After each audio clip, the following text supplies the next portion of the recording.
Hello, and welcome to the GRACE podcast series. My name is Denise Brock, and I am the Operations Director for the Global Resource for Advancing Cancer Education, or GRACE. In this podcast series, we interview patients, advocates, and healthcare professionals to provide the most updated information for our community and to highlight important issues facing those dealing with a cancer diagnosis. We hope you find this information valuable. For questions or comments, please visit us at cancergrace.org.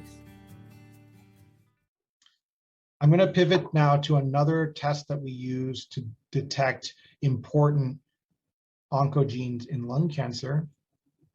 This one is called Fluorescent in Situ Hybridization, and it stands for FISH. And this is really useful for looking at gene fusions, of which ALK and ROS1 are the most common use cases of FISH. It's also very useful for detecting gene amplifications. And there's a lot of emerging evidence that MET is an important gene amplification that we're seeing in the resistance setting. So let's just talk about what we mean when we say gene amplification. So first things first, on the top left here is an example of a gene. So and actually specifically it's an example of a chromosome. So chromosomes will have a centromeric portion that's shown in green here, and then there'll be a gene. And in cancer, two things can potentially happen. Cancer cells by their very nature are unstable. And so there's a lot of chromosomal instability, meaning chromosomes just kind of divide in a disorganized way. And that disorganized division can produce something called polysomy, where you get multiple chromosomes of the same type. And I want you to pay attention to the green and the red dots here. So because we're going to talk about the ratios, as this is important to distinguish polysomy versus amplification.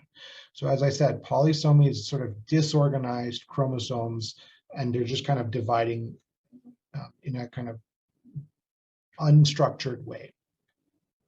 Gene amplification, we think, is a very specific kind of mechanism where the chromosome is the same, but what's happening is there's a lot of genes being amplified in a very specific region. And one way you can tell these apart is through FISH. So if we focus on the ratio, meaning the gene to chromosome ratio, as you can see with polysomy, that's going to be close to 1. But if it's gene amplification, which is a totally different mechanism, you're going to have a ratio that's greater than 1. And that's shown in the bottom slide here when we look at the fluorescence diagram. And that below is exactly kind of what FISH looks like. I'm not going to spend too much time on this, but there's been a long-standing debate in lung cancer about what is the optimal cut point that defines amplification versus not. This was a nice study done by one of the fellows in our institution, Sinead Noonan, who made a case that a MET CEP7 ratio greater than 5 is probably real gene amplification. But that's the extent of which I'll talk about gene amplification.